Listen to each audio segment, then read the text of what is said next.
Jocelyn. Hi.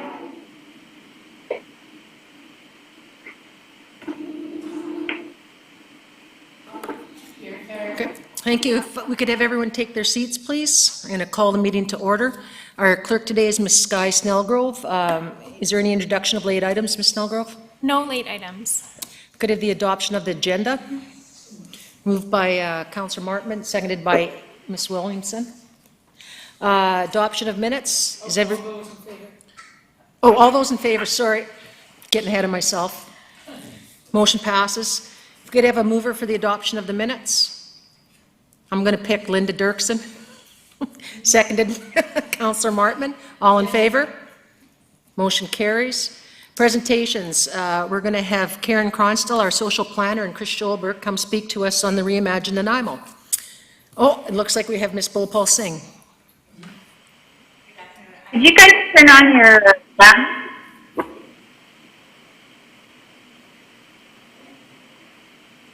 Shows mine is green. Can you hear me? Yeah, we can hear you, but there's no video. Oh, the video. And there's a pretty bad echo.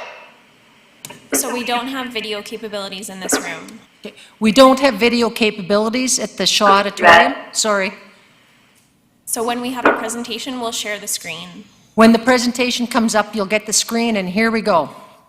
Okay, good If there's any issues, please let me know and we'll address them. Go ahead, Ms. Bhopal-Singh. Okay. Bhopal-Singh. So, Okay, good can afternoon. you see us?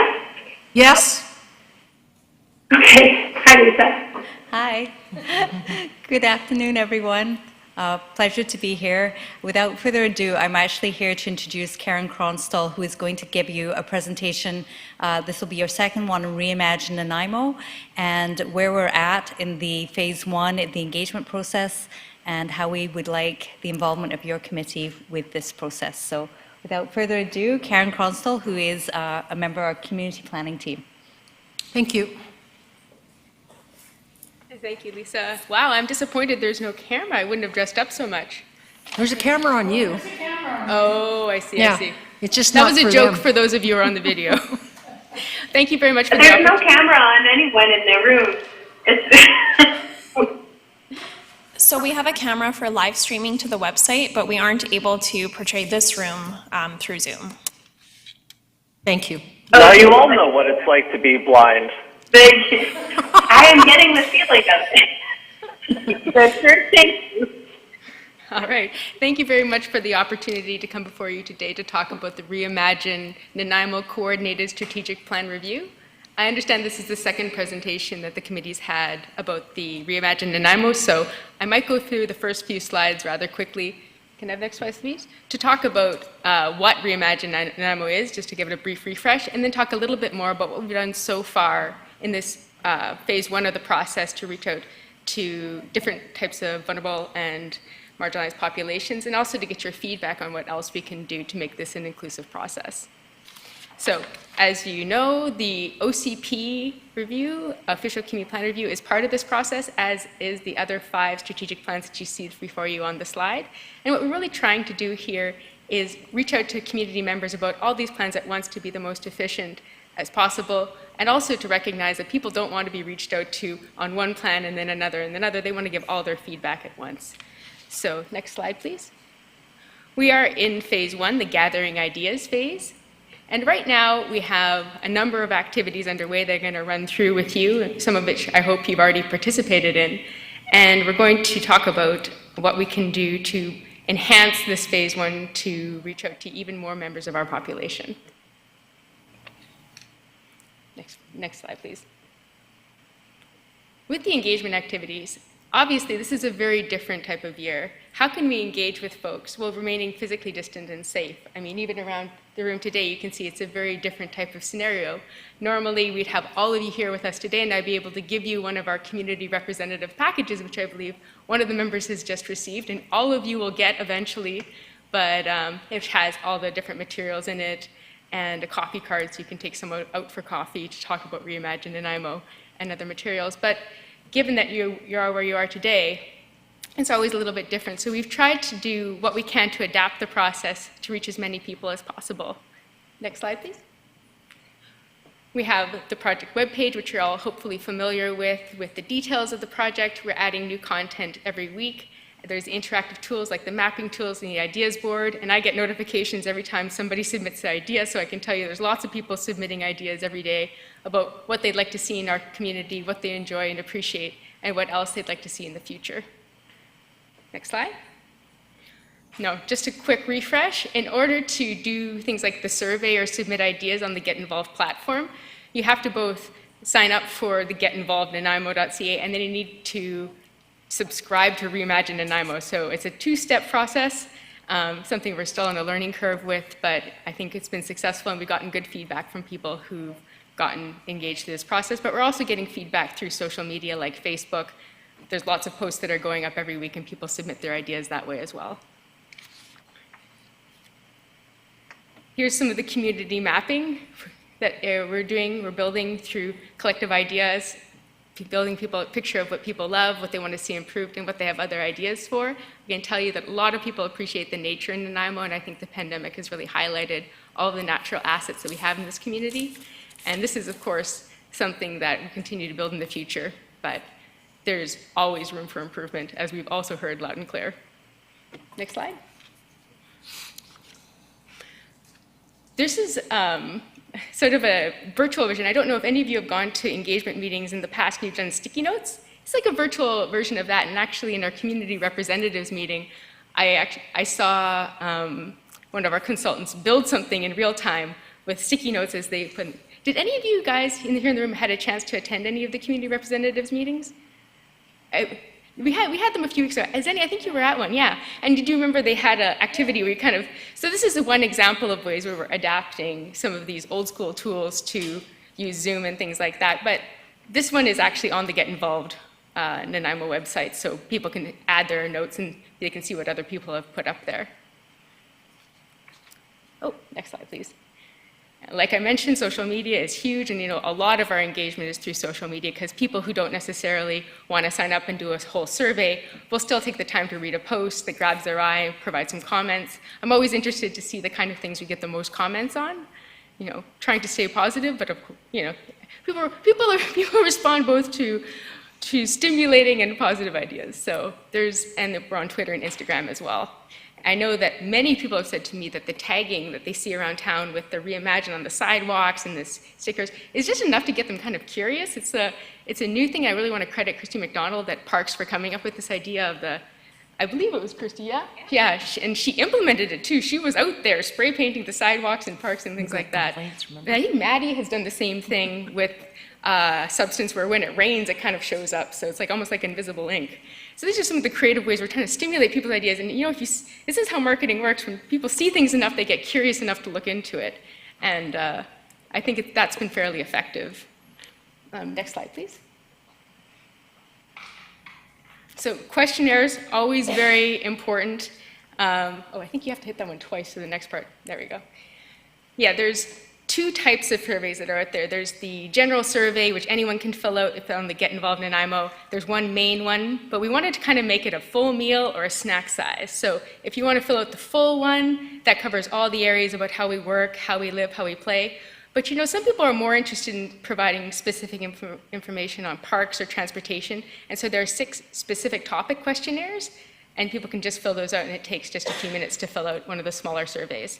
There's also, if you could advance, a statistically valid survey which is being sent out.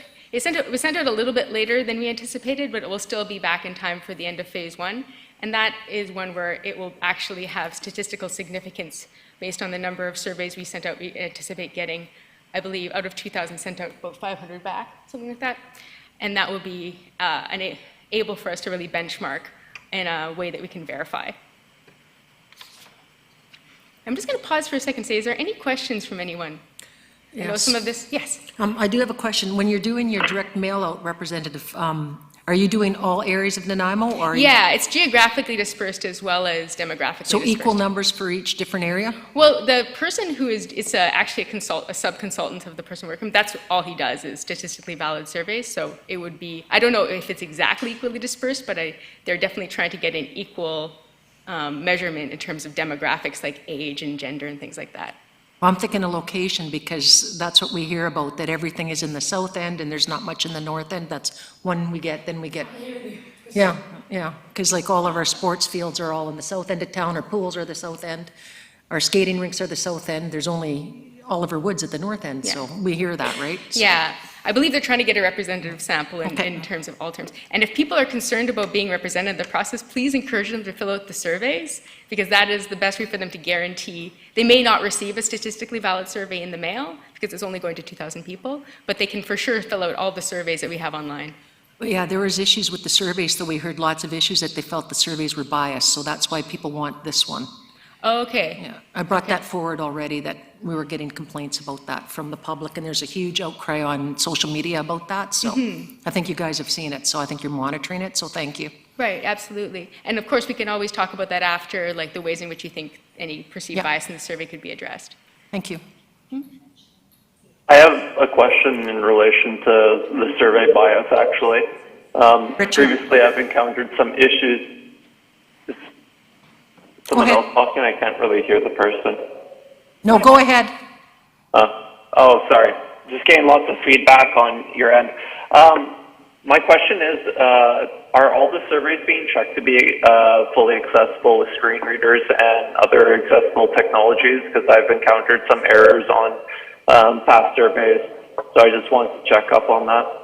They should be accessible, but if you encounter any errors, please let us know and we'll remedy that right away. Another thing that we're working with Literacy Nanaimo right now on making accessible versions from a literacy perspective, because some of the feedback we've heard is that the surveys are too complicated based on the reading level. So, Could you expand on it, Richard, on which areas you're having issues with for me, please? Sure. So there are certain wow, okay, now I know what the echo was. It was my own voice I'm hearing feedback from. But the issues that I was running into was my screen reader was not actually reading up the question or the options that were able to be selected. So I wasn't actually able to fill out the survey independently. And I needed to use like an assistant or use like a screen magnifier type program, which makes it go a little bit slower generally. And surveys that have like pictures that are not descriptive, or surveys that have, again, the more complicated language and jargon can often make it harder for people with lower reading levels or learning disabilities to be able to participate. And that's where that bias also comes into place. Thank you very much. Go ahead, Ms. Cronstall. oh, well, thank you very much for pointing out that. I will work with our consultants on the technical issue. And in terms of the reading level, I've heard that from other sources, and that's why we've approached literacy about making a more simple version of the survey that we can also hand out. Thank you guys for doing all the stuff from the No, feedback. absolutely, and I really want to thank Literacy. We offered to pay them consulting fees for that work, and they offered to do it for free because they're so interested in having this be an accessible process. So let's give a shout out to Literacy. Thank you Yeah. very much. Okay, so just moving on, and please, anybody, if you have any questions, you can feel free to jump in. We were doing topics of the week, and we actually finished these topics of the week now, but all of the surveys are still online. We were kind of dropping them one at a time, sort of the way you get one podcast episode each week, or people staying tuned, but now they're all up there and online. The backgrounders are online, and the surveys for each topic are online. And if you could just go to the next one. The backgrounders are 1 or 2 page, well, 2 to 4 page summaries of some of the key issues that we're looking at. And I understand it's a fair amount of information in the 2 to 4 pages, but recognizing these are complex issues and there's a lot, if you think of a topic like how we live or how we move, there's a lot of different factors to consider. So, like the slide says, a starting point for discussion, and we can certainly always dive in more or explain as the case may be. And I just wanted to say something. Lisa reminded me that in working with the company that does the statistically valid surveys, they do wait until the survey results come back, and then if there is a lack in some area, they send more out. So I believe that's how it works. Thank you. Okay, I'm sure you're all familiar with these, the Reimagine video series, which has proved fairly popular and is actually, in terms of accessibility, a good tool for us. For example, the Multicultural Association has agreed to use them with some of their English as an additional language classes, and it's a good learning tool for folks who are more visual or audio learners as opposed to reading. So I want to thank council members for their participation in that. Another way that we did this, next slide please, is the pop-up stations. Well, we had 31 different pop-up stations in the parks up to the end of August, and that was a good way to catch people where they were at, tell them what the process while remaining socially distant and safe. Obviously, we've done less of those in-person engagements this year than we would normally. We'd be setting up at bathtub days and trying to engage with hundreds of people at once. It's not the way this year, but this was still a good opportunity to meet people in a place where they're comfortable, they're familiar, they're happy, and let them know about the different opportunities to provide input. Oh, yes. Yeah, I just wanted to say myself, Constable Moore, I think all of the councillors, we've been to all of them, and the staff have been so knowledgeable and done a really great job, and the feedback from the public has been excellent. So I just want to take the time to thank staff for being out there in the rain and the sun and the heat and really following the proper COVID protocols. It's been really great. So thank you to the staff for the great job they've been doing on getting the word out. And again, that's a big initiative. Parks led a lot of that work. And Well, thank you, Parks. Yeah. Mr. Harding, thank you to your staff. A lot of people participated, but Parks led the charge. Yes, yes. Recreation culture. Duly noted. The static stations is something that we're working on through the fall, where will be information booths where we don't necessarily want people to be gathering, but somewhere like schools, cafes, things where we're handing out materials to places where people just pick up a card and say, reimagine, oh, okay, this is the website where I can look up that. Yeah, so there's been lots of great interest on the part of different businesses to put on sticker, have some little cards there, some stickers. So I really appreciate the support of the Chamber of Commerce and some others in promoting those sorts of things. Next slide, please. The Creative Community Contest, our very own Maddie submitted this one, which I have repurposed for the food security plan. But we would love more submissions to the Creative Community Contest. So if everyone listening could promote to their individual networks, there is a draw. The prize is not awarded to through any sort of judge process. It's a draw, so equal opportunity. If you have kids, they can enter as well with their parents' permission. And yeah, we'd just like to see lots of different types of entries to that. And it's really just a way to engage with people in a fun and creative way. Next slide, please. And then we have the kids' activity book. We have been using this as a way to engage with some of the school-age kids. We're working with the school district and the school community coordinators who've been fantastic to reach out to the different art teachers, but also any of the teachers where this ties into the curriculum. So we've been able to present to the VIU Masters of Planning students. We haven't had a chance yet to present virtually to any of the schools, but we're looking for opportunities, and it may be something that happens later in the semester. There's been a lot going on so far in the school year, but we're hoping that that will be an opportunity for us. And the school coordinators have been wonderful, and they are looking for opportunities to actually tie into the curriculum, because that's kind of the best way for them. All right, so this is getting really to the heart of why I'm here today, is talking about reaching those who are harder to engage, which is always a challenge for us in any planning process, but I think particularly with this being such an important planning process that reaches across so many different community plans, we've been talking to different stakeholder groups, but also looking at how other communities have done this to reach those who are harder to reach. So in addition to some of the work that we're doing with Literacy, the Multicultural Association, the school community coordinators, the Brain Injury Society, one thing we're trying to do is use the work that's been done through the Health and Housing Task Force with different vulnerable populations or particular communities to make sure that we're listening to what's already been said this year about these issues, and that we're not asking the same questions again and again, but when we're reaching back out saying, we understand you've been engaged in this other process to give priority to your community priorities. Here's what we've heard from you. How can we build on that? Or this is how the priorities you've already identified tie into these different community plans. Because one thing we hear repeatedly is people give their input, but they're not sure where it goes or how this actually connects to what the city does. And so that's where we're really trying to reach back out, make those connections and say, you've provided input to us, this other process. Here's how that actually connects to the work that we're doing through Reimagine Nanaimo. Is there any feedback or thoughts on that? Any of the I'm Jessica here from Nanaimo Family Life, and we have some experience in reaching out and connecting with older adults who are, people who don't necessarily connect online in the same way.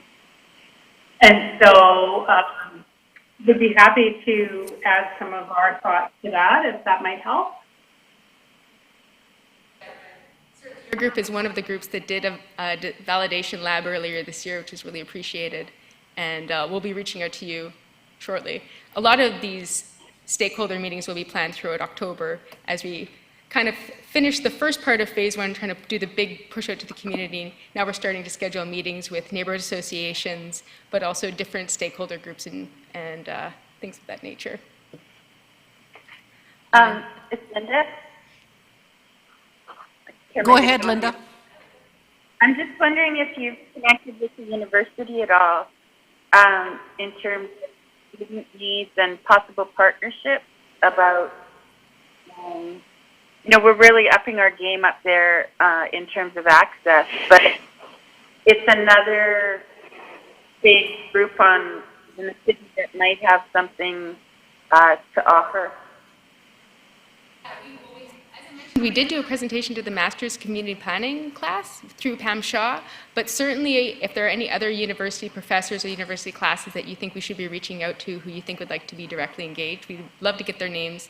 We started with the Master's of Community Planning class because they were already involved from the get-go in our work. We collaborate with them fairly often, but the other group that we've been looking to work with is the Student Union, but I'm not sure how active they've been this year. Sam and her students is phenomenal. I would suggest William. He's the Associate Vice President of Community Relations. And so it's his job to connect with the community. And he's in touch with all of the things that we're doing regarding accessibility on the Hill that may play into plans for the city and the community. Linda, would you be able to email that to our group, and then we'll be able to forward it to them, because it was hard to catch the name, and then we'll be able to pass it on to the group. Thank you. Wonderful. Hi, this is Sarah. Go ahead, Sarah. Thank you. My video just keeps crapping out for some reason, but I still have audio, so I'm rebooting. I wanted to say, I think I heard you have been connecting with housing and homelessness, trying to reach out to allow that community some opportunities for input, and that's fantastic.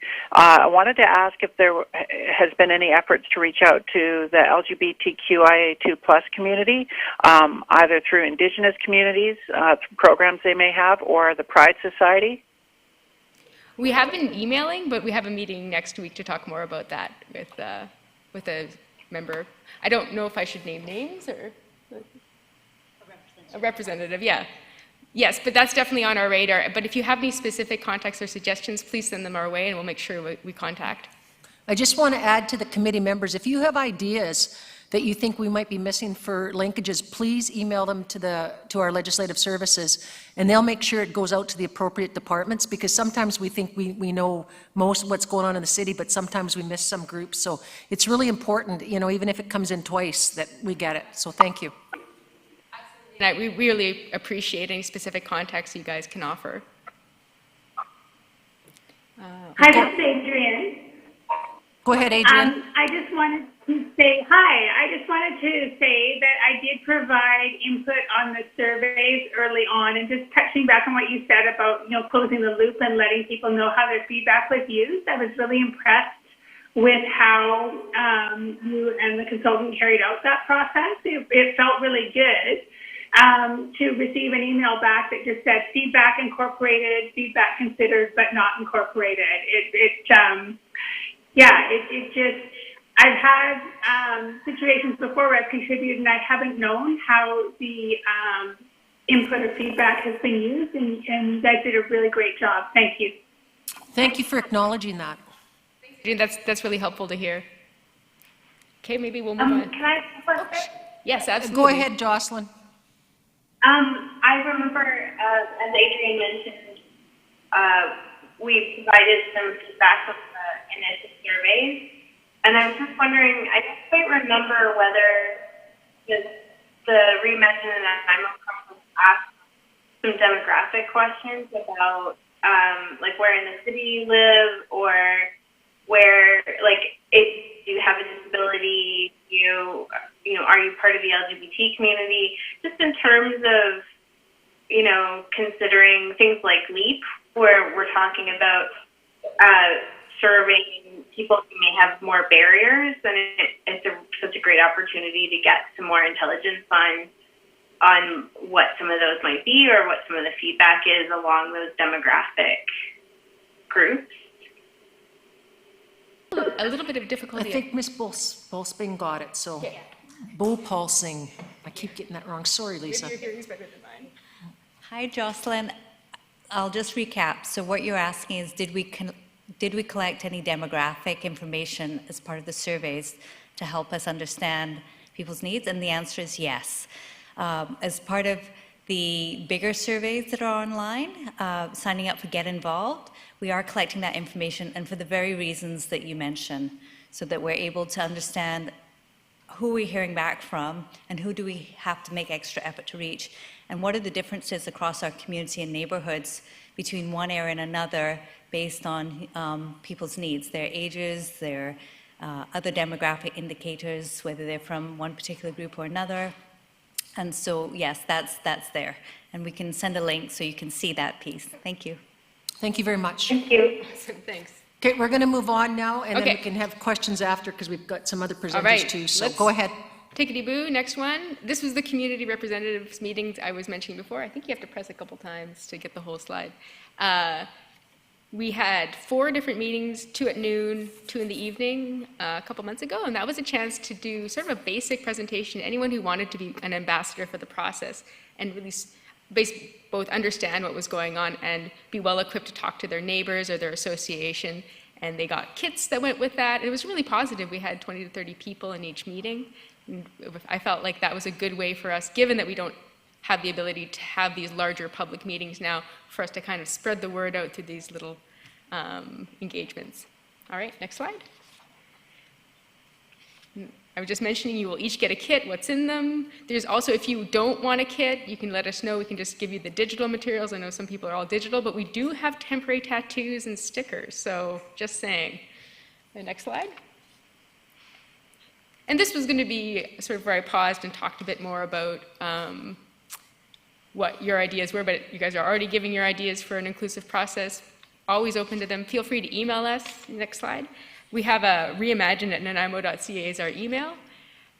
And this is, I think, given the time constraints today, maybe we won't get too much into the actual meat of the discussion about your ideas, unless anybody has anything else they want to add. I did see Jocelyn had her hand up when I moved on. So Jocelyn, did you have some follow-up? No? No, I was just Okay. leaving. Thank you. Okay, thank you. And I really appreciate that each of you are in your own way ambassadors for your various communities just by being on this committee. So we hope that you will spread the word through your various networks. And certainly, next slide, if you have any questions for us as a team, it doesn't necessarily have to be something that's pertaining to social planning. You send it to reimagine@nanaimo.ca. We'll make sure it gets to the right person on the right team who can answer your question. And if you have any questions about the process, Reimagine is also the right way to go. So I think the last slide is the next slide. And I really want to thank you for your time and attention and your interest in this process. I think it's so far been a really positive and exciting one, but we're always looking for ways to make it better. If we could go back to the previous slide, please. Absolutely. So I was just thinking for our committee, when we see the 2 questions there, the opportunity and the challenge, it's something I would like to challenge us all to think about for our next meeting, to come back with what you see as the challenges for your particular area and what you see as the opportunities. I think this is a one step that we can take from this committee and then discuss it. So if that's agreeable with people, I would like to see that on our agenda for the next committee. Well, we will be Is delighted everybody to okay return. with that? Thank you. Thank you very much for your time. Okay, so committee members, is there any other questions for anybody on this particular topic? I can't see you, so I'm going to rely on staff to let me know. Hang on. It's looking good, I think. I think we're okay. I don't see any questions, so thank you very much, Ms. Cronstall, and we'll move on to our next presentation, which is active transportation by Madeline.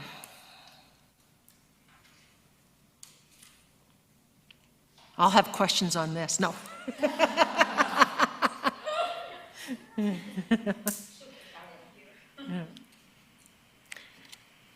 And for this one, I was hoping that to do a brief presentation and then to have a bit of a discussion today, if that Okay, fits. so committee members, I'm going to ask, including myself, that we don't interrupt till the end of the presentation, and then we'll do our questions then. So after the presentation, I'll ask you to put your hands up if you have questions. You can either put them up physically or on that little board there, and then we'll start our discussion then. Thank you.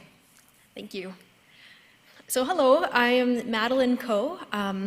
I'm also here with a couple of other members from the transportation group from the city of Nanaimo. We have Jamie Rose, the manager of transportation, and Barbara Thomas, the assistant manager of transportation. They're sitting behind me in the crowd today. So yeah, this is our session that we've been planning on doing with this committee for a while now, where we just wanted to introduce the transportation group, kind of how we roll, if you will, what we do, how we work, and then hand it over to you for a good discussion on your thoughts and your experiences and your suggestions and insights, just keeping it really open to hear from you, because we know that you have a lot to say on this topic and it's really important. So yeah, so that's something we can do today. So first of all, so for the next slide, will this work? Okay, thank you. Okay, so I have a slide up titled A Bit of Background. So I just wanted to start off by going back in history to explain kind of how we got where we are today in terms of our transportation network. So Nanaimo used to be a much smaller city. Actually, it was 1974, it's a bit of a typo, but Nanaimo amalgamated in 1974 with surrounding communities. So at that time, basically we inherited a lot more land, and that came with a road network of existing roads, and many of those were actually rural roads that came into our city urban transportation network. So today what we have is a Nanaimo that is a rather long, spread out city, and this presents unique challenges for us as we plan our transportation network. And what I have up on the screen also is just a photo. It's an air photo looking towards downtown Nanaimo, taken in the 1970s. Okay, the next slide, titled, What Do We Do? So at the city of Nanaimo, we look after maintenance and development of most roads in the city, including sidewalks, bike lanes, and trails.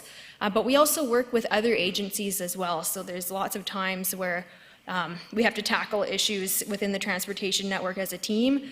So that includes the Ministry of Transportation and Infrastructure. They're responsible for the Island Highway, Stewart Avenue, the Nanaimo Parkway, and Duke Point Highway. We work with the Island Corridor Foundation. They're responsible for the ENN Railway, and the Regional District of Nanaimo looks after transit routes and service, but then we here at the city look after the actual bus stops. So what guides the work that we do? So I've kind of broken this down into three overarching things that guide our work, and I'm going to dive a bit deeper into each of these next. So the first one is our city plans. The next one are design standards, and the third, availability of resources is one of our realities. So I'm going to start by talking about the plan that affects our work here in the transportation department the most. So that would be the Nanaimo Transportation Master Plan. And so what I've got on this screen is just a screenshot showing the transportation vision. So this is something that I've taken out of the Nanaimo Transportation Master Plan itself.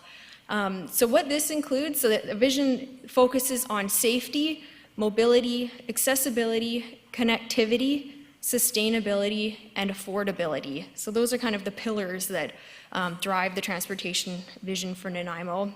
And I should mention this plan was adopted in 2014, so that's how long we've been kind of working with this framework. Trying to get the next slide here. There we go. So on the next slide, this is also an excerpt from the Nanaimo Transportation Master Plan. So this is called a transportation hierarchy, and what it shows is kind of a upside down pyramid. At the top, it says pedestrians, so on the largest part of the pyramid. Then it goes bicycles, transit, commercial vehicles, and at the very bottom on the smallest part of the pyramid, it says cars.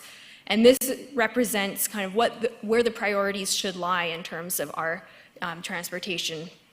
And yep, pedestrians are right there on the top. So I've got one last slide about the Nanaimo Transportation Master Plan, and what this one shows is a map of Nanaimo. and it has highlighted our mobility hubs. So it's got kind of a yellow blob around Woodgrove, one at North Nanaimo, Country Club, the hospital, downtown, Vancouver Island University, and then South Nanaimo.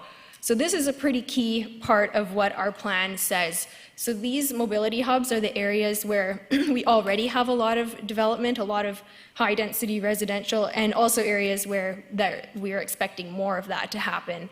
So what the plan says is that we should focus our transportation investments in these areas, because those are the areas that have the highest potential for more walkability and more active transportation use. Okay, so now I'm moving on to standards. And I thought I should just give, again, a little bit of history of where we have come in this regard, because I know standards are a huge topic, especially when we're looking at physical accessibility in the city. So for many years, our standards were pretty basic, as you probably have noticed. So curb cuts, some tactile surfacing, audible crossing signals, we have those throughout the transportation network, and we've been using those for quite a few years. But recently, quite recently, we adopted complete street standards, and this is pretty exciting. This brings in some quite high standards of accessibility. And for those of you that were at the last committee meeting, you'll remember Annalisa from the engineering department did a presentation on Metro Drive and the improvements that are happening there. So that those standards that you saw there are kind of what these new complete street standards support. So that's going to be a big game changer for all of our future road development projects and redevelopment projects. With all that being said, Nanaimo still has a lot of road space that is not up to accessibility standards, and lots that aren't even up to those basic accessibility standards from earlier years. So this is our third point here of what guides our work, and availability of resources. So this is a reality that we're constantly grappling with. How do we basically get the biggest bang for our buck with the resources that we have? So we often have to make really difficult decisions about where we spend our limited budget. We can't carry out every project that will be worthwhile, unfortunately, at least not in the shorter term. But what we try to do is to prioritize projects that we feel will have the greatest impact. So that involves making a lot of difficult decisions. But yeah, this is kind of a topic that we're really, we're constantly dealing with this one, and through Reimagine Nanaimo and some of the planning that we're doing right now, we're taking a closer look at this, and we'd love to have the guidance from this committee on this topic too. So anyways, how do we maximize our resources other than just prioritizing the projects that we take on? We're also opportunistic. So for example, when there's a private land development, for instance, the developers are required to upgrade the road in front of their property. So that's a great way for us to complete some of our sidewalks, for instance. It also can lead to what you'll see around town, which is a segment of sidewalk that suddenly ends, and we hear about that a lot. It's just an example of us trying to take what we can get when we can get it. And also something that can be a great opportunity is we partner with some of the other groups in the engineering department. So for example, when a new sewer line goes in, we got to tear up the road, so we work with them to make sure when we put it back together, we're putting back something that is to a higher standard. So better active transportation facilities. Yeah, those are just ways that we can really make our dollars go farther. And then just a few general words about accessibility and inclusion in transportation. So we have come quite a long way in recent years, especially with our new standards and just a heightened awareness of the importance of accessibility and inclusion in city services in general. That's something that we've come a long way recently. But we do acknowledge that our current context reflects many years where accessibility and inclusion were not prioritized as much as they should have been. We also acknowledge that our focus in transportation is often on physical accessibility, and we probably have a lot more to learn about inclusion more generally. So if that would be a great topic of discussion today as well. And we also acknowledge that we need guidance to do this work as well as we possibly can, and we're hoping that you can help us with that today. Future planning, so tying it back to Reimagine Nanaimo. Reimagine Nanaimo is a great opportunity for us to hear from the community, hear from this committee and the contacts in your network, as Karen was talking about earlier. Yeah, this is our opportunity to look at our priorities, see what our options are for addressing the directions from our plans, the Nanaimo Transportation Master Plan. Yeah, and just get your guidance and thoughts. It would be really appreciated. So thank you, and with that, that's kind of our piece, and now I would like to turn it over to you. I've got just two really high-level general discussion questions today. I think what I would suggest is if if we get talking and one specific idea or topic starts to take up a lot of the conversation, maybe we could kind of put that one aside and it might need more discussion at a future meeting, just so we can make sure we get through everybody. But other than that, we've got Jamie and Barbara here if there's questions. But with that, maybe turn it over for discussion if that works. If I could see the committee again, please. Can I have a couple of thoughts just to start off, if that's okay? Okay, Jocelyn, go ahead.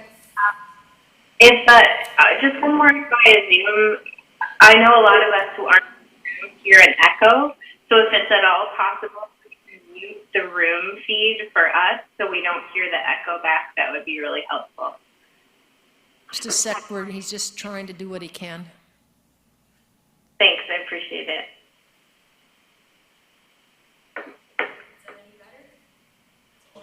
That's all we can do. How's that? I don't have any control here. It's all gone, so. Okay, if it was like if you had Zoom on the screen, you right-click on the Legislative Services window and mute it. I'll just charge on ahead. Thank you so much, Paul, for the discussion questions. That's really helpful for me to understand kind of what you want to get out of these presentations to us. I really appreciated that. One thing that, I have a million ideas, but the thing that is coming up for me a lot as a wheelchair user and an adaptive bike user, I find that a lot of the trails, the many, many, many trails all around the city are really kind of barricaded, blockaded, or there's bollards, or and I know that causes some struggles for a lot of people, double strollers, all that kind of thing. And I don't know whether that's transportation, but maybe you could enlighten me a bit more about how the transportation and sort of pedestrian trail system connect, and how that all fits in, what feedback could be offered. I'm just trying to get a bit of a picture about how that could be improved. Thanks for bringing that up. That's a perfect example of what we're looking at with Reimagine, is just how can we integrate our transportation system with kind of our parks and trails system, where we work together a lot, but we sit in different buildings, and sometimes that's enough where we aren't necessarily collaborating as much as we can. But through Reimagine, that's something we really want to look at, is integrating those two systems a little bit more seamlessly. And thank you for bringing up the point about the bollards and things that block. That has come up to me recently anyways, and I think it's a really good point. Anything to add on that one? Yeah. Yeah, so that's an awesome piece of feedback that I've jotted down. I'm going to be taking notes on all these comments, so thank you, if that answers it. I have a comment as well. Hang on, Richard's trying to speak, so just a sec. Richard, you have to unmute. You're muted?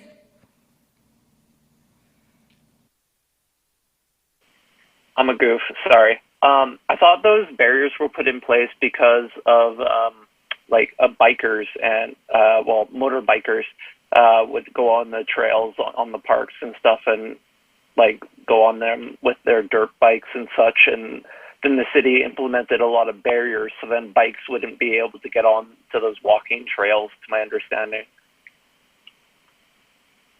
I believe that is correct. It is to prevent unwanted users from going on there, but definitely we have to strike a balance where people who need to use those can, but while still finding ways to keep the people out that aren't supposed to be there. Go ahead, Adrian. Okay. Thank you.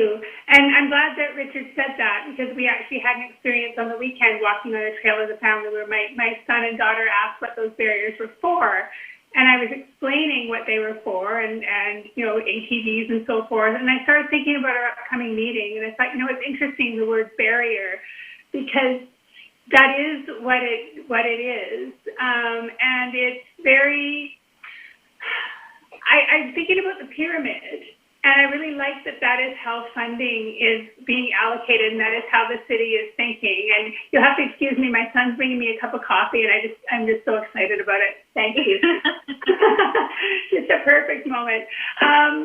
But for our family, what we find is that the way everything works great if there's ideal conditions, and the snow removal is a good example of that. And I know that council is really stuck with that, because we're in a climate that we don't get a lot of snow, and it costs a lot of money for snow removal.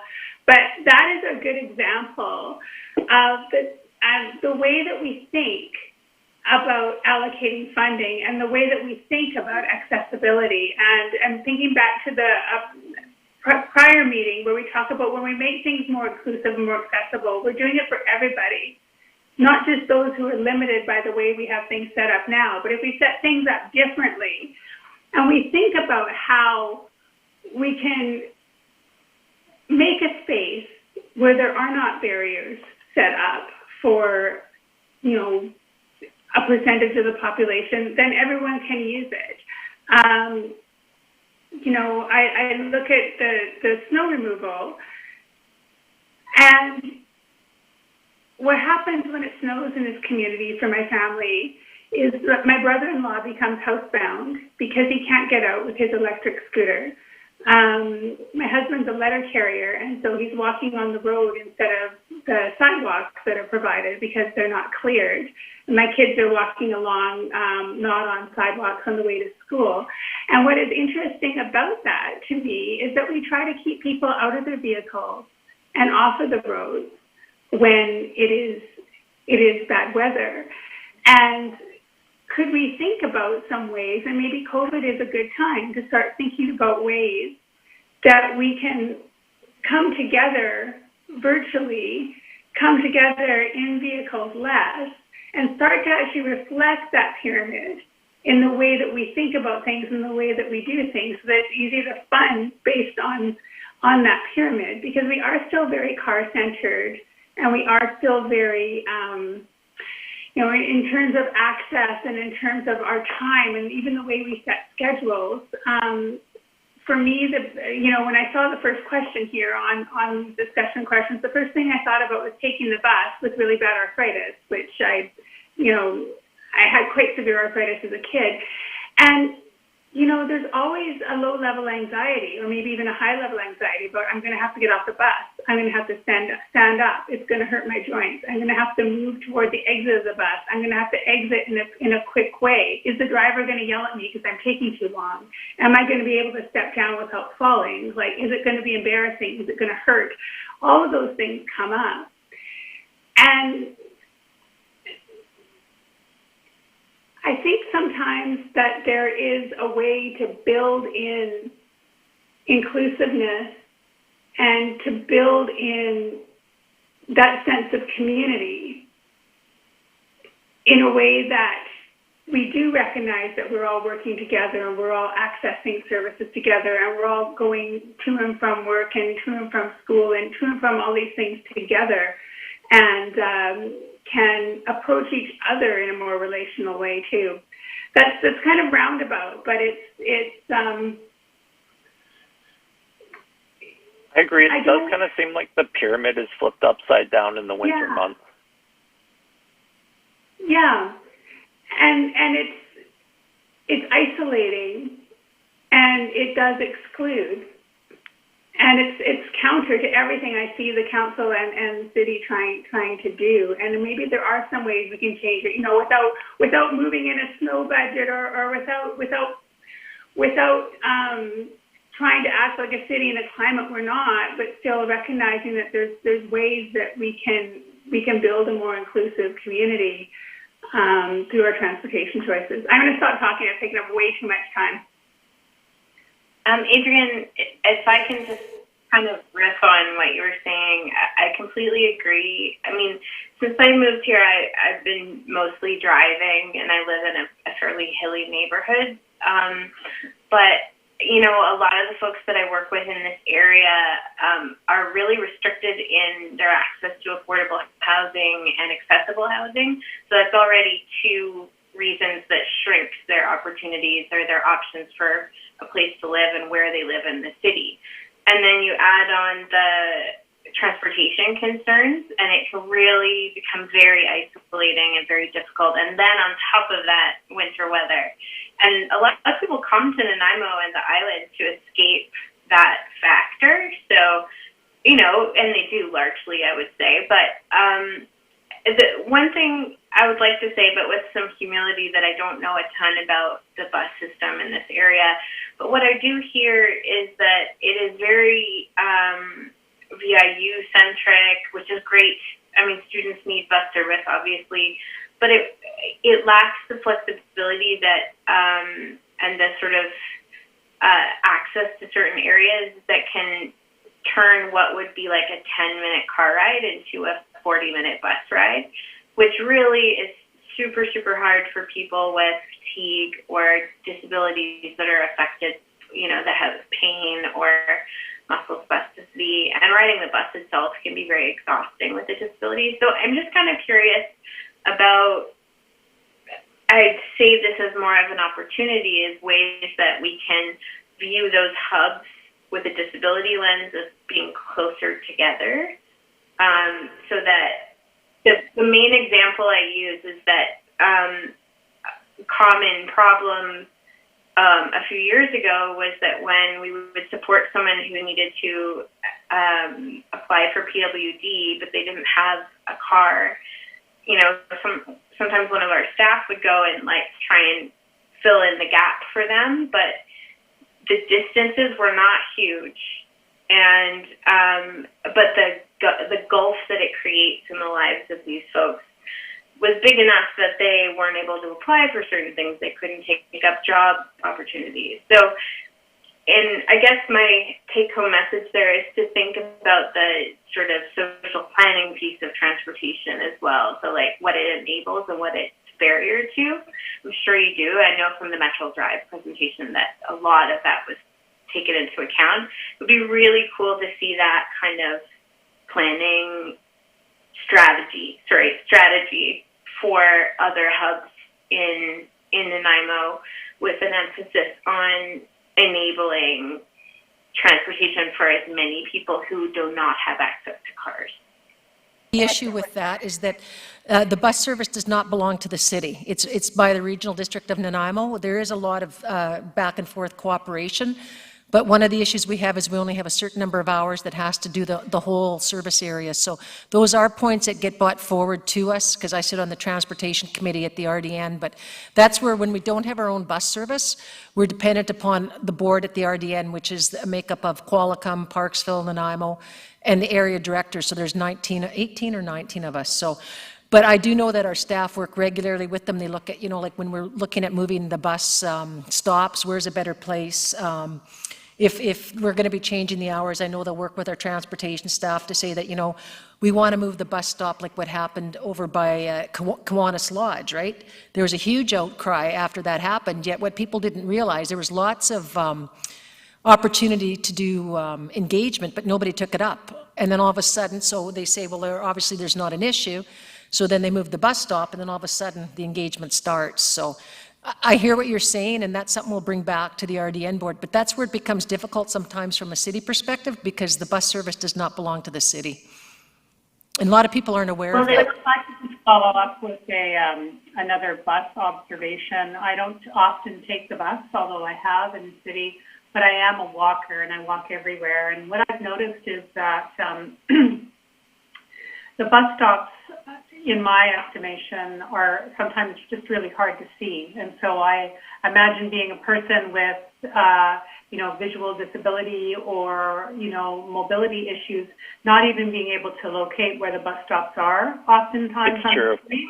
And then, not being able to, quite often I look at even the way that the bus stops are designed and, no room for ramps quite often. If somebody needs to get a wheelchair on there, I think that our bus system needs a real overhaul in terms of accessibility if we really truly want to look at helping people get around the city and also, reduce carbon emissions. Look at doing, and just put this on the back burner for now, is maybe somebody could make a motion that we bring it to City Council, that maybe we look at having uniform bus stops across the city, like, so it's the same, so, and that could be a motion that you guys make to council, and the motion, and I'd work with Ms. Snellgrove on it, and the motion would be something along that Nanaimo City Council endorses the Community Accessibility and Diversity Committee's recommendation to have standardized bus whatever be referred to the Regional District of Nanaimo or the Transit Committee for consideration. Does that make sense to people? Yeah, like a high visibility bus stop that's uniform. Okay, so maybe what we could do is we'll, no, they still have to go to the design panel. Sorry, go ahead. As a wheelchair user, what I noticed is that if there's anybody at a bus stop, there isn't enough width on the sidewalk for the chair and the people at the bus stop. So they have to pull in feet, stand up, move away, or I have to wait. So width of sidewalks is a bit of an issue with bus stops.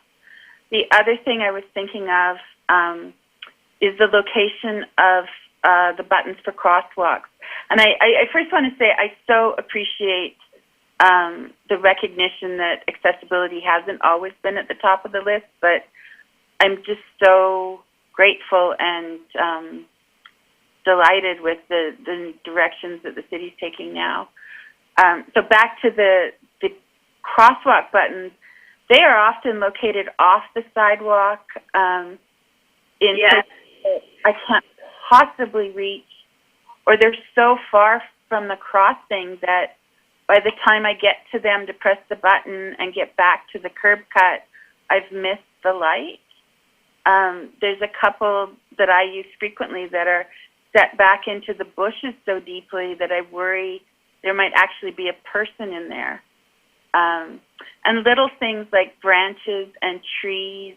Richard's mentioned that before, tree branches hanging down, but and plants on the sidewalks, growing over the sidewalks, are just anything that narrows it is a tipping risk for me. Because I can't fall into I have fallen into the highway off the curb cut at Comox and Island Highway. It tipped my chair and I landed right in the highway. It's such a steep curb cut. So those are the kinds of little everyday things in transportation, in I don't know who takes care of the bushes, but that just matters so much in a day-to-day lived experience. To respond back to the bus thing first. If I could just ask you to wait for a sec, Deborah, I want Madeline to respond to your question about bus designs and stuff. Oh, thanks. Yeah, just jumping back to the comments about accessibility at bus stops. So Richard on this committee actually brought to our attention a grant opportunity for improving accessibilities or enhancing accessibility grant. And we have done a little bit of analysis over the years on our bus stop accessibility. So we actually have applied for that grant and identified the kind of the top, the most used bus stops that are still inaccessible. So hopefully, fingers crossed, we will receive that grant, and that's a project that that we could use the money for, is improving accessibility. We anticipate we could probably do about 8 to 10 bus stop improvements with the amount of money that we've applied for. But even if we don't get it, we have now just done a little research to start to show, okay, which are the ones that are being the most used that are still inaccessible. So that is some information. We've got a little bit of a head start on that. Yeah, and we can definitely keep this committee updated on how that goes. Deborah, for her follow-up? Sorry? You, Deborah, for your follow-up question? Oh, sorry. Again, I'm with the bus. I mean, I think, given the fact that there is a disconnect between, the city of Nanaimo and impact on the bus system, it's unfortunate because really the bus is such an incredibly important transportation modality. And as we go forward as a city to look at accessibility and making things, suitable for everyone, it would be nice to have more of a local self-control over this. And my next observation again is, I have ridden the bus. One of the things that prevents me from riding the bus is incredible sensitivities to scent, and not allergies, but just really incredible sensitivities. And I do think about people who do have allergies to certain things. And I know that there are some bus systems that have buffer zones for people with allergies, like literally on the bus. Where maybe there are seats that are reserved at the back or something like that for people so that they can ride in comfort and not have their allergies or sensitivities triggered. Much. Jocelyn, I see your hand up. Thank you. I just wanted to ask, or I guess put forward, I know this committee was designed to not just be about physical and sort of physical disability accessibility, but also other forms of inclusion. And so I wonder about how we design for safety at bus stops and in our transportation network, in safety from accidents, but also safety from crime. As standing there in the dark at a bus stop kind of makes you feel pretty vulnerable. I don't claim to have a ton of expertise on this matter, but it's just something that I don't want to get lost in the sort of top 10 list of inaccessible space issues with transportation. But I just wanted to put it out there in case someone else had some more knowledge on that. And I also just have a question directly for Madeline about how curb cut remediation, like making curb cuts accessible, happens in Nanaimo.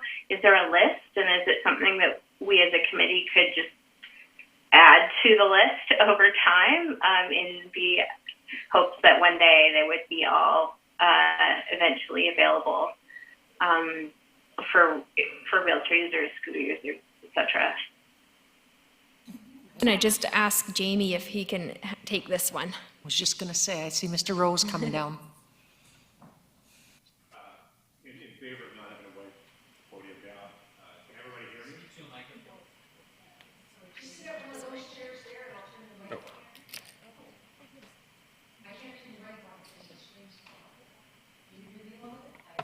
Can everybody hear me? Okay. So we don't currently have a program to remediate inaccessible curb cuts.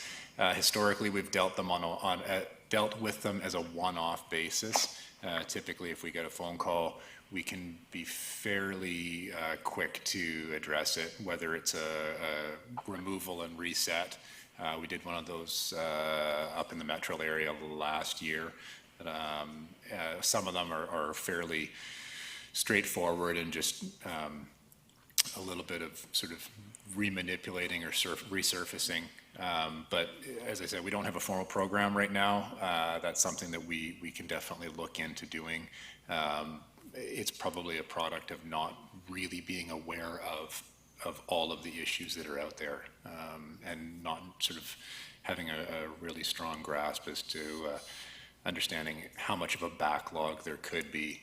So if there is, then we definitely need to know about it, and we can definitely create a prioritization or a list or a work program to address these things. Okay, I've got Richard next, and then it'll be Adrian after. Go ahead, Richard. I typed in chat two proposed ideas, one being a proposed motion to recommend to council that accessible bus stops that are high visibility and uniform can be looked at for city council from a recommendation from this committee. And the second motion idea that I had come up with was that the city adopts a bylaw. Richard, I'm just going to stop you first. We need to deal with the first motion first. And do you want the motions now, Ms. Snellgrove? Sure, we can have the motions now. I'd ask you to repeat it and slowly, Richard, so that our clerk can gather I it. typed it up, so then it was able to be just copied and pasted. Chat? It's in the chat, yeah. Okay. The group chat in Zoom. Do you see the group chat, Ms. Snellgrove? We'll just pull it up. And then I will, okay, can everybody see the, I'm just going to have Ms. Snellgrove look at it to see if there's any suggestions she'd like to make first. So first I'll just read it out so everyone can, or would you like to read it out, Chair? So No, go everyone- ahead, Ms. okay. Snellgrove. All right, proposed motion that the Accessibility and Inclusion Committee makes a recommendation to council that the City of Nanaimo make a uniform, high-visibility bus stop that is accessible for all citizens. Okay, do we have a seconder to that motion? Seconded by Councillor Martman, and I will call for discussion. Any further discussion, or are we okay to take the vote? Seeing nothing, let's go to the vote. All in favor? Motion passes. And what probably will happen from that is that we will accept that at City Council, and then it'll be make a recommendation to refer that motion to the Transit Select Committee at the RDN. I would think that would be the next step, but this is a good step to bring it forward to Council for attention. I just want to check with Mr. Rose, because I see he's got a look on his face that I quite often have. Through the chair, I just want to think it may be important to look back on what was included in the road standards, because there is language in that that speaks to bus stops and how they are integrated into the road system with respect to. So maybe what we will do, I'm going to task Mr. Rose with this, we can bring that motion forward, and at the time, if you send me what the proper wording is, or that you think should be, I can change that at that time, like, or make an amendment at the time. Or a suggestion. Yeah, sorry. Ms. Snellgrove, you fix it for us, please. When that motion comes forward to council, it could be referred to staff for input and comment. Does that work for you? Hang on, just looking to Mr. Rose. I think it might be important to double check the standards that were just approved. Okay, so what we will do then, we will bring that motion forward as it reads now, and then I will make or one of us will make a motion to refer it to staff for their input before we forward it to the RDN. Does that make sense to everybody? You okay with that? Can we hear back after that goes through the system? Just have a report back? Please report back. Stand by.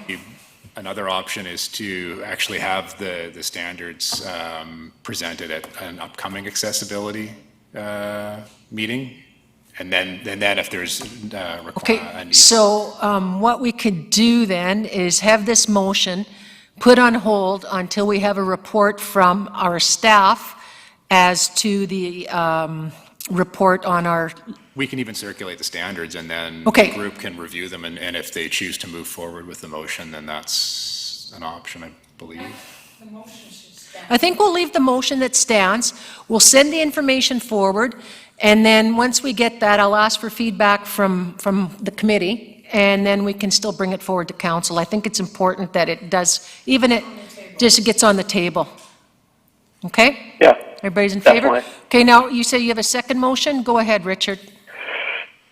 Yeah, so this has come in from feedback that I've heard in the community. I've spoken to several members in the community that feel like they run into obstacles all the time when they are on a sidewalk designated space for pedestrians. And this is more common on garbage days and recycling days, that garbage cans and recycling cans are often put directly into the sidewalk space itself. And for me, I've even encountered this more recently where I have the choice to go into someone's yard, which I then accidentally fell off their driveway and into the ditch, or walk into the road because of garbage cans that were placed into the sidewalk. And I've seen other municipalities actually build a bylaw around sidewalks and the use of the sidewalk and what things can be placed in the sidewalk. And so, for instance, the city of St. Albert, Alberta, has made a bylaw making it so that garbage cans and recycling cans and things like this cannot be placed in the sidewalk to allow for equal access for people in wheelchairs, and people that use white canes and such can actually use that space itself. So I have a proposed idea, motion that the committee recommends the City Council a bylaw that actually addresses this issue itself. If we can just, before we get a seconder, actually, we'll do a seconder for the motion. We'll get it repeated to us, and then after we get the seconder, I'm going to open it to Mr. Rose to respond, and then we will go from there. So if I could hear the motion, Ms. Snellgrove? I can't read it, so. Yep, so that the Advisory Committee on Accessibility and Inclusiveness recommends that City Council implement a bylaw on garbage cans and recycle cans not to be placed on sidewalks, something to that effect. Do we have a seconder? Ms. Williamson? second. I got Ms. Williamson. Okay, so now I'm going to go to Mr. Rose, who has brought up some information he wants to address. And I do know that in our, we do say that we want them on the sidewalks. No, we say the sidewalks too. When they went around, they showed me where to put it on the sidewalk, so it goes either or, because the cars are parked there and they don't move, so. Okay, so I'm gonna go to Mr. Rose. Go ahead. Through the chair. So we're just in the process right now of bringing up the new standards that were just adopted a couple of weeks ago. And I think that it doesn't, I just want to make sure that everybody gets a chance to look at what has just been adopted in the context of these two motions, because there are two things at play here. There's the future and then there's the existing. So the motion probably applies quite effectively to the existing conditions with some of our sidewalks where there is little space for receptacles. But I do want to just sort of point out that our new standards do have very dedicated spaces for walking, biking, and then what we call flex space. So that's areas for receptacles, for streetlights, for trees, for benches where they are impediments. So we do have these walking and pedestrian clear zones with an area outside of that that's dedicated to these amenities. Is that for new builds?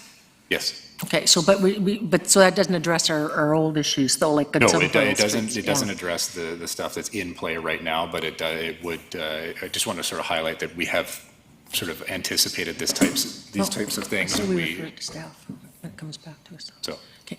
Anything further on this, Mr. Rose, about the placement? Because I do know that when our people came along, it was you could put it on the road or you could put it on the sidewalk. Or Madeline? No. Okay. So what we'll do then. Again, probably what will happen is if we pass this motion, it'll come to us as a recommendation, which will go to council, and the odds are we'll ask for a staff report on it as to the pros and cons, et cetera. So unless there's further discussion, I'll call the question. Anybody else have any further comments? Okay, I'll call the question. All in favor of the motion? Aye. Any opposed? Motion passes. Thank you very much, Richard. Appreciate it. Okay, where are we next? No problem. Any other discussion while we're on this topic, or are we ready to move to our LEAP? I think looking at time. Pardon? Okay. Adrian? Adrian?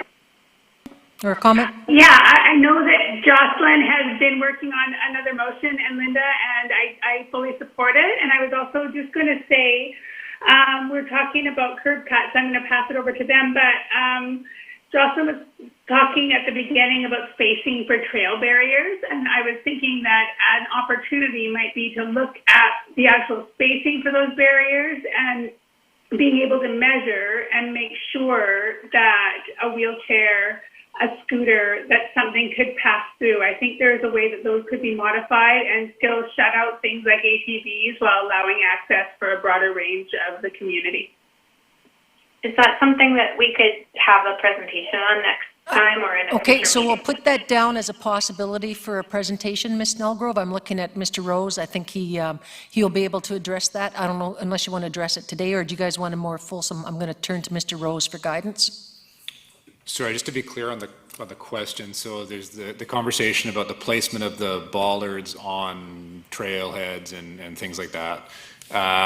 We could definitely go back and double check any that are of particular concern. The expectation, the design, and the intent of them was to be passable for wheelchairs and bikes. I know personally, having towed a double wide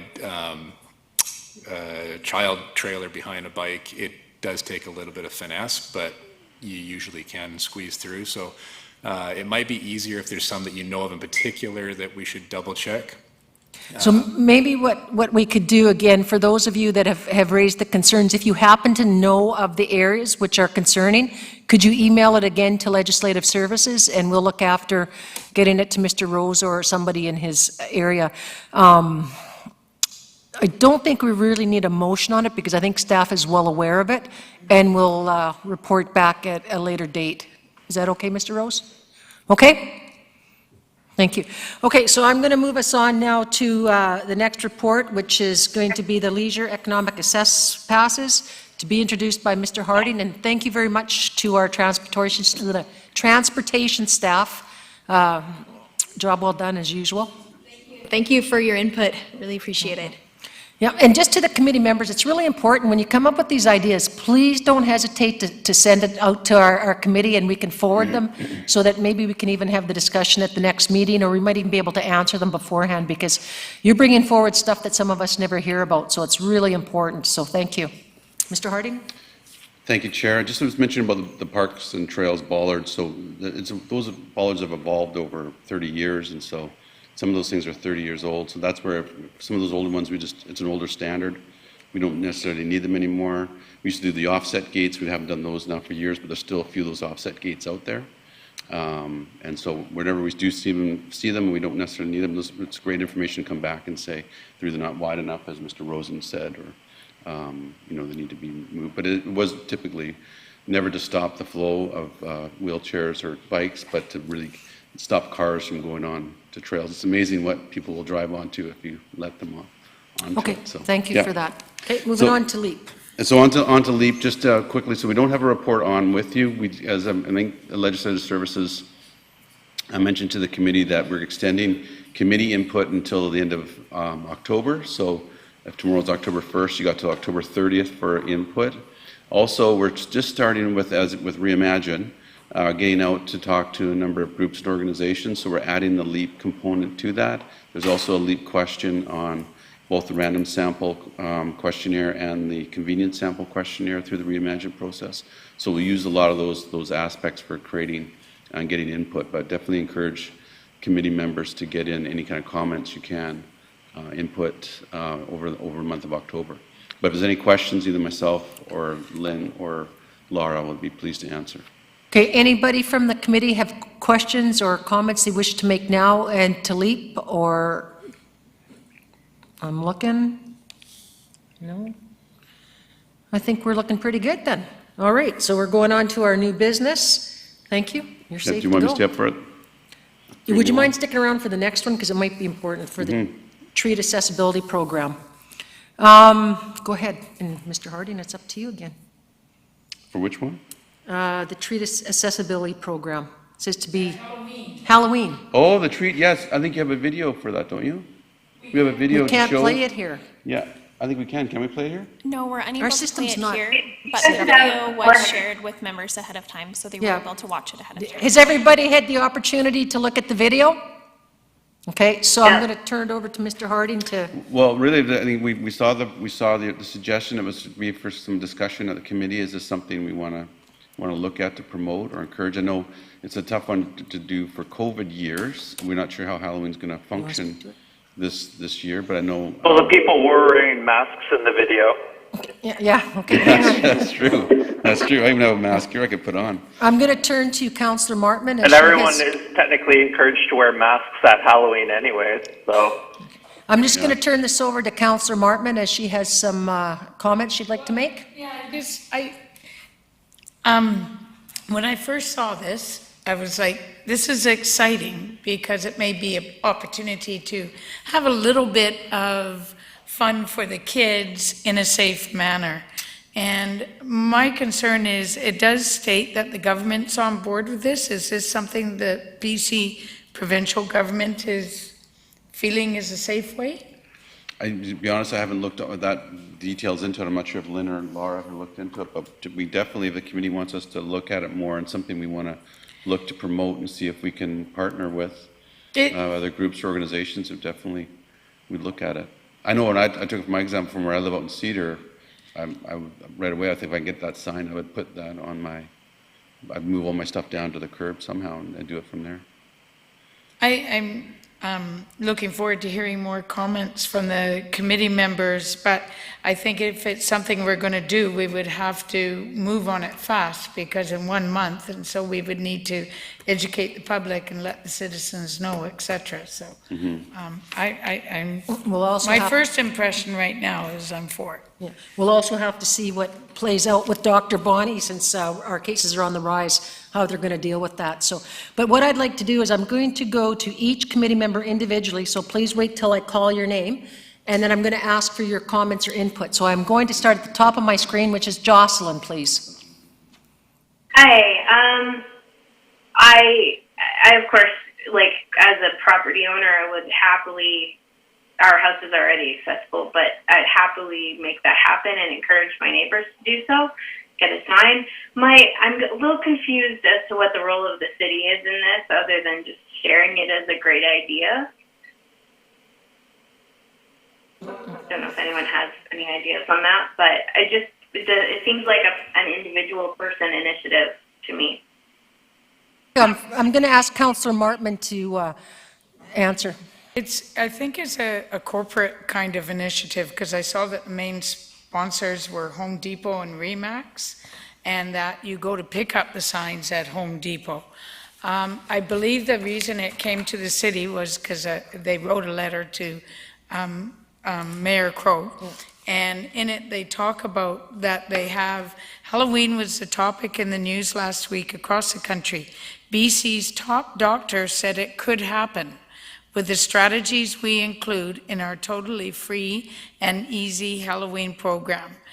That it's a Canadian grassroots movement, Treat Accessible, and it's been working for months to create an infinitely scalable turnkey action plan that can support every home and create Halloween in a recovery-minded, curbside, and accessible fashion. And I don't believe it would be implemented if the city did not feel this was something that was safe for our citizens, and so they're looking for us to say, do we feel that we could support this? Okay. Any other thing further, Jocelyn? No. Okay, I'm going down to Deborah next. Anything, Deborah? Nothing. Nothing. Okay. Thank you. Adrian? Yeah, thank you so much for the opportunity to view the video. It kind of amazes me that I never thought of doing something like this before. I've already mentioned having arthritis as a kid, and I would always sort of dread, the houses with lots of stairs. We had stairs in our home, but when you're ascending and descending stairs with a whole bunch of other kids who are excited at one time, it can go very quickly from being a fun situation to a nerve-wracking and potentially dangerous situation. So I like the idea of leveling that field for trick-or-treaters. Interesting from our family's point of view. So our home is accessible at the back, but not at the front. There's a bunch of stairs at the front. And for years, we've taken our kids out trick-or-treating, and my brother-in-law and mother-in-law have come over to hand out treats because they don't get kids at their place. And my brother-in-law uses a scooter or a wheelchair but likes to see the kids. So I looked at it thinking this is great because it's going to make it accessible for everybody who's trick-or-treating. And it's going to make it inaccessible for him to see the costumes if we do it, because he's going to be up in the top of the house with binoculars or down like freezing cold because he can't really move around as much when he's in his scooter. So every homeowner will have to make their own planning to make it work for the individuals handing out the treats as well. But Halloween is for the trick-or-treaters more than for the candy providers. So thank you. It's lots of good food for thought. And I support it. Richard, do you have anything further? Yeah, I would say that this is a very good initiative for the city to get on board with. There are lots of issues that it's addressing, and a lot of the health implications with COVID are at less of a risk when you're outside versus at a doorstep. And I'm sure a lot more citizens would be interested in it since they're not having to open the door to their home and such. And it would also make it a little bit safer for kids, not having to go to the very front door and having the parents actually just be with the kids at the curb, with social distancing and everything still being able to take place. I think parents are still going to do the trick-or-treating this year, but if we can encourage a safer option, then I think that it would be really beneficial for the city, both from a health perspective, but also get citizens thinking about accessibility at more of a one-on-one basis at the same time. Do you have anything you'd wish to add? Nothing additional, no. Aileen, do you have anything? Okay. Do you see yea or nay? Hang on. Councillor Martman, do you have anything further? Through you to Eileen. I'm just curious as to Eileen's yay or nay, or...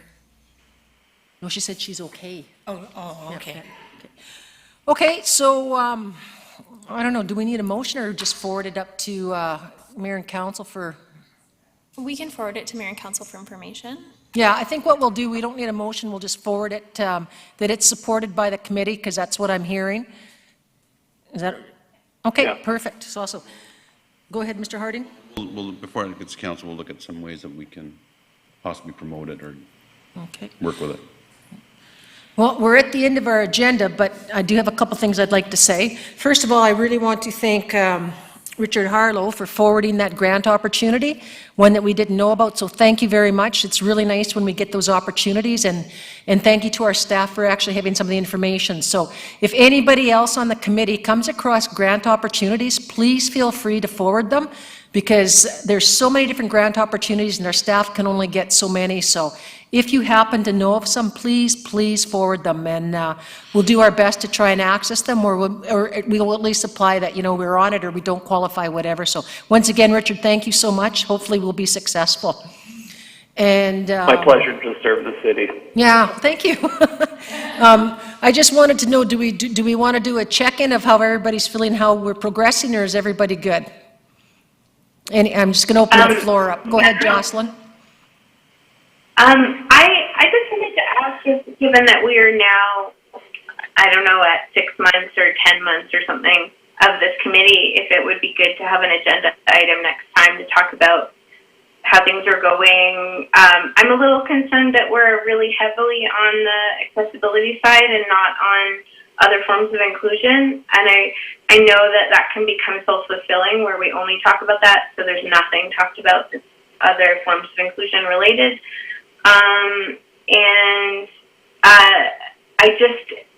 I would love to also hear about procedures, because I sensed, especially in this meeting, that there's sort of a process for the city, how things happen. Like, what are the different ways we as a committee can take action or recommend to different parts of the city? How can we best help you and offer you feedback about how best to use our time, for example? I think it's just a good time for a check-up. Okay.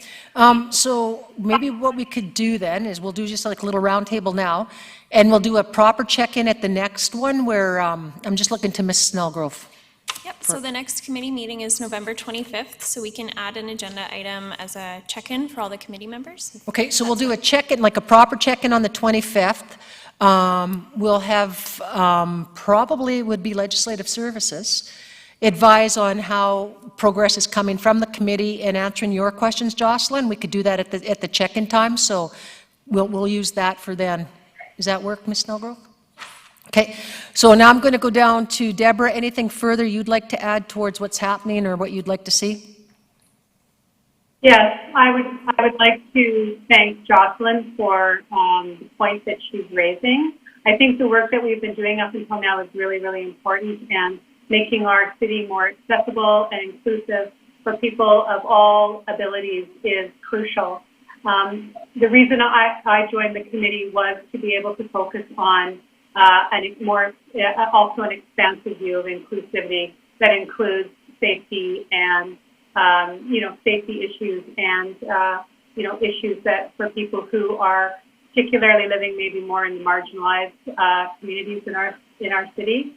So I would like to see more of a focus on that at some point, not at all to detract to the work that we're doing. I think it's very important, but I do think that this is also a really important topic, and thank you to Jocelyn for raising it a couple of times in this meeting.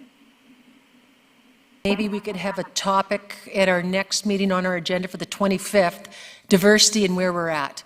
Because I notice on our committee, we don't have some of the representation that was supposed to be here. So I think we need to have a look at that. Do we need to replace individuals or do we need to add any? Because for the most part, right now, and you're exactly correct, we're really looking at the accessibility issues. And we haven't touched on inclusiveness. So I think maybe what we could... And I wouldn't want to... certainly wouldn't want to replace anybody on this committee. I think everybody has incredibly important things to add. But we may want to recruit more people from diverse backgrounds. And, in the work that I do, I'm working with people from very diverse backgrounds and would be happy to help with that in any way that I can. I think one of the issues is that we've had 3 people named to this from diverse communities that have not ever come, and one that's only been once. And we can't make our committees that large because then it becomes problematic. So that's why we try and keep them small. But there's no reason why we can't have presenters come in. Like, I actually talked to 2 young girls, they're age 10 and 12, that are gay, that are really struggling with a lot of issues, and they would like to come to present to the committee. So... Oh, wow. Yeah, so I'm gonna ask them to come do their presentation to say what they are experiencing, and then not only will it show us what the youth is experiencing, especially young children like that, because I call them children, I guess I probably shouldn't, they're youth, and then we may be able to help them with some tips too, right? So that will be on our next agenda too. The 2 young girls want to come to present. They couldn't come today, so I told them I'd get them on the next one. So, but I really think those are really important points that I think we do need to have. The next meeting I think we should really focus on diversity, because we've basically... Can we reach out to the...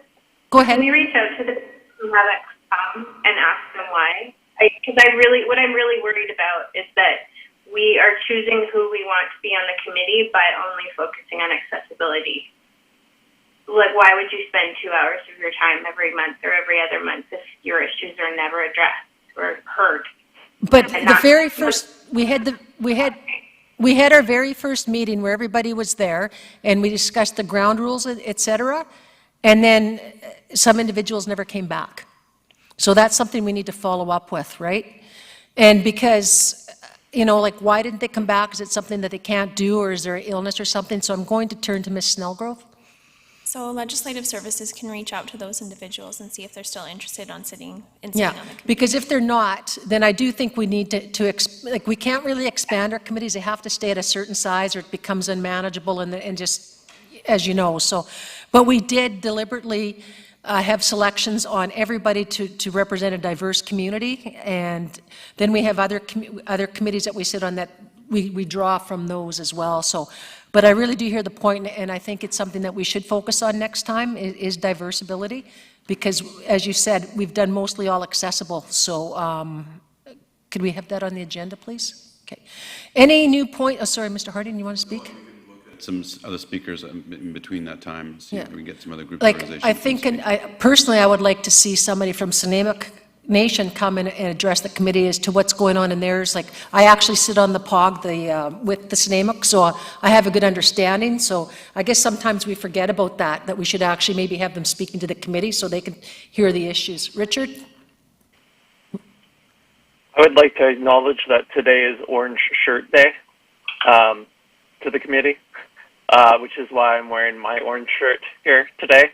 And that is in reference to the horrible mistreatment of the residential schools and what it did to our Indigenous communities here in Canada. I think it could possibly be important to see about what sort of other future events are happening in society, say for Orange Shirt Day and other days that we recognize. And maybe we could bring special attention to days like this and other days in the future. Actually, still, that was going to be my very last point, that we were here wearing our orange shirts in support of that, but thank you. So I think we're all in agreement that our next meeting, we will look at the diversity areas, and we'll leave it to staff to bring in community groups that they think are important. I actually sit on, not as a counselor, but I sit on a community race committee that was put together by Island Health, and it's very interesting to hear some of those. So we might even reach out to one of their speakers to come forward to talk about the issues that they're seeing. I think I saw Deborah. I'm just wondering, Councillor, I think leaving it to staff is great. I'm not opposed to that. But I also would like to have some input, if it's possible, into specific outreach into specific communities. So I'm not sure how to do that. Is there somebody that I could talk to at the staff level? If you have some ideas of who you'd like to be on or come in, please forward it to Legislative Services, because we all have that email. And then our Legislative Services will forward it out to the appropriate section, whether it be Miss Lisa Bhopal Singh or Mr. Harding. Yeah, but we have to be really careful, because then we start looking like we're, that's why it always goes to staff. It removes the political thing out of it. We can ask for certain groups to be included. And I think I saw Adrian, did you have your hand up?